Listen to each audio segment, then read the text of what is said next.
My name is Sierra Moore and I will be presenting the abdomen aorta. The key objectives of this PowerPoint is to describe the anatomy of the abdomen aorta, identify the aorta and its primary branches, describe measuring techniques used when imaging the aorta with ultrasound, recognize commonly seen aortic pathology, and describe the types of aortic aneurysm, outline scanning techniques, and routine protocols to evaluate the abdomen aorta. The anatomy of the abdomen aorta. So the aorta is going to arise from the left ventricle of the heart. It will become the abdomen aorta once it passes through the diaphragm.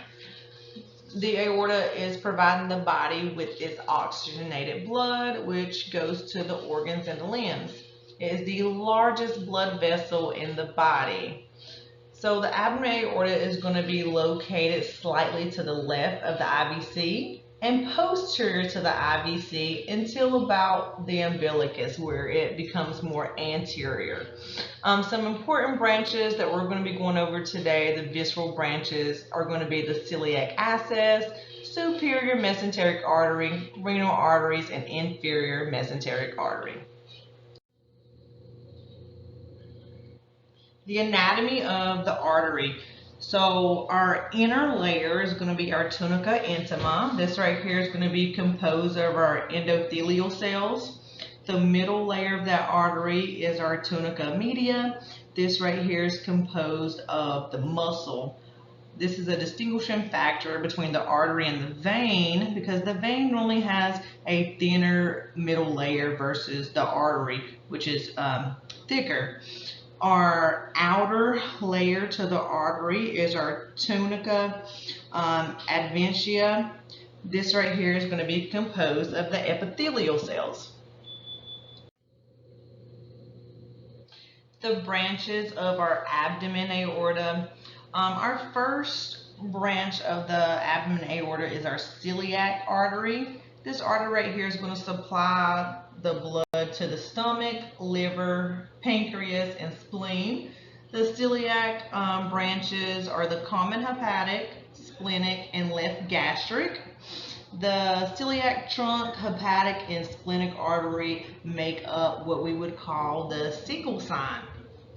Our superior mesenteric artery, or SMA. This right here is going to be our second major branch of the abdomen aorta. It's normally about 1 to 2 centimeters below the celiac access. This right here is going to supply blood to the small intestines, the cecum, and parts of the colon like the ascending and transverse colon. Our inferior mesenteric artery, or IMA. This right here provides blood flow to other parts of the colon.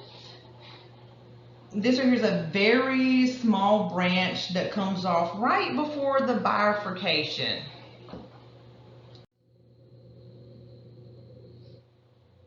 Some of the paired branches of the aorta consist of the suprarenal arteries. This right here is giving its blood supply to the adrenal glands. The renal arteries, which are right and left renal arteries, which supply blood to the kidneys.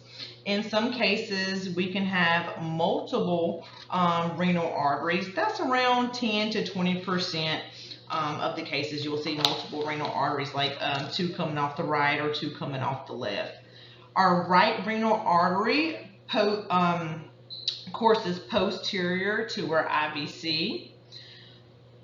Then we have our gonadal arteries, which are supplying the blood supply to either the ovaries or the testicles. Our lumbar arteries, which is giving blood supply to the back.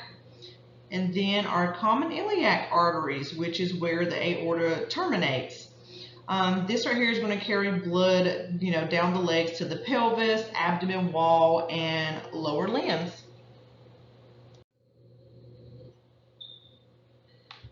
Aorta measurements.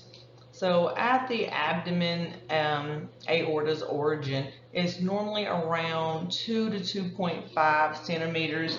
These numbers can vary depending on which textbook you're using. At the bifurcation, the aorta normally measures around 1 to 1.5. When we are measuring the aorta using ultrasound, we measure the artery's outer wall to outer wall. We also measure them using the 90 degrees and perpendicular to that to get our transverse. A natural process that comes with age is astasia, which is where the vessel becomes dilated, tortuous, and even elongated.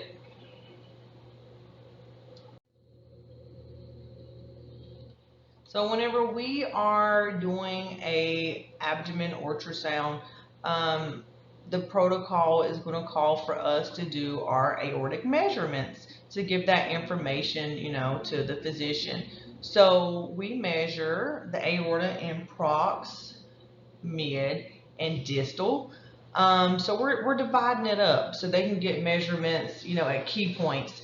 Proximal measurement is normally taken between the space of the diaphragm and the celiac trunk. So we want to get it after the diaphragm, right there below the liver, but prior to the takeoff of the celiac trunk. Mid measurement, we do that after the SMA, and then distal measurement, try to get that right there before the bifurcation of the common iliacs. For the abdomen aortic aneurysms, we use AAA, so that way you know what that means. It's a permanent focal dilation of the aorta. So this right here can be caused from a general weakening of the wall, which causes a distension or a bulge of the artery wall. Size is 3 centimeters or greater in diameter, or an increase in diameter greater than 50% between the adjacent segments. 90% of the aortic aneurysms are going to originate below the arteries. And this is important whenever we find aortic aneurysm to, mention where it is in correlation to the renal arteries. Because if it is below the renal arteries, then corrective surgery is possible. The most common form of aortic aneurysm is the falciform. This right here is a diffuse enlargement versus our saccular. This right here is a focal bulge or sac-like appearance. It has a neck that is originating from the aorta, and that neck does increase its risk of rupture. The most accurate measurement for aortic aneurysm is in transverse because it's giving them the diameter that they need. The length can also be measured. This right here is normally done in long or sagittal, and this right here is just to show the extent of the aneurysm.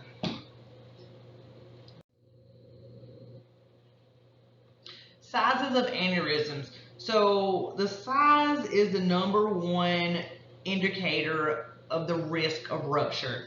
So less than 5 centimeters, this right here is growing at about 0.5 centimeters over the year. So it's slow growing. It has about a 1% chance of rupture. However, whenever it's over 6 centimeters, it's growing a little bit more rapidly at 0.5 centimeters every 3 to 6 months.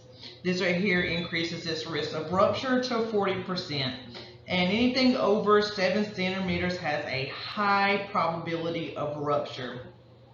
At our practice, anything at 5.5 or greater for aneurysm, we will do surgery on.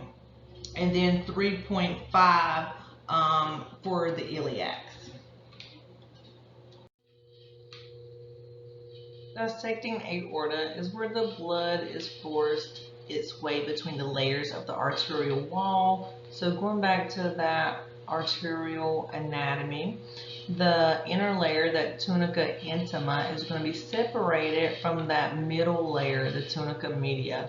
This right here can create an intimal flap, and that is caused because the blood is pushing the intima away from the arterial wall, and this right here is very dangerous for the patient.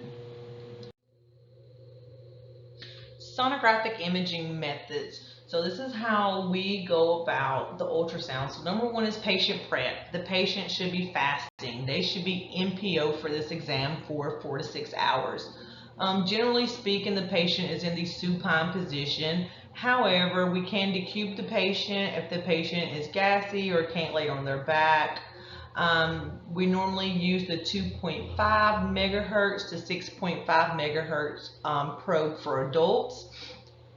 The transducer, whenever we start our exam, is positioned midline, sometimes slightly to the left, near the xiphoid process.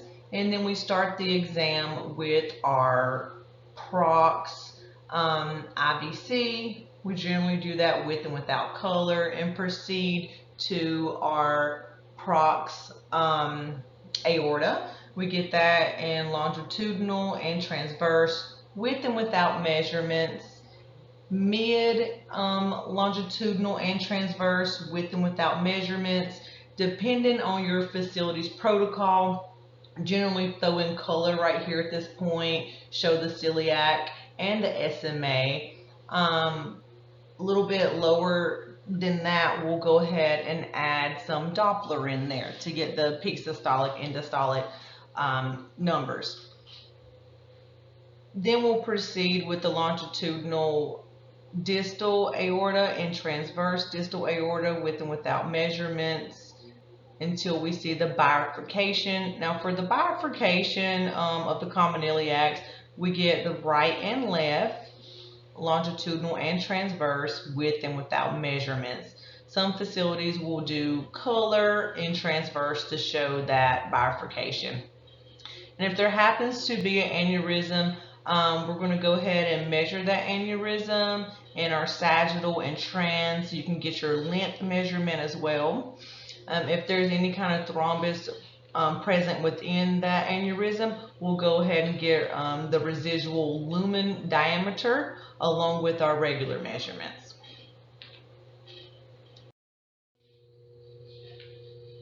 Some review questions for today's PowerPoint on the aorta. Number one, what is the first major branch of the aorta seen on ultrasound?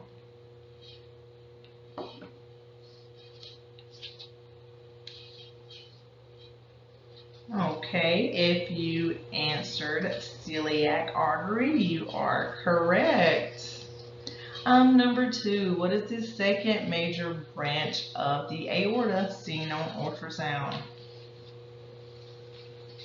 All right, if you answered SMA, you are correct. What does a normal aorta measure less than in AP? So that should be 3 centimeters.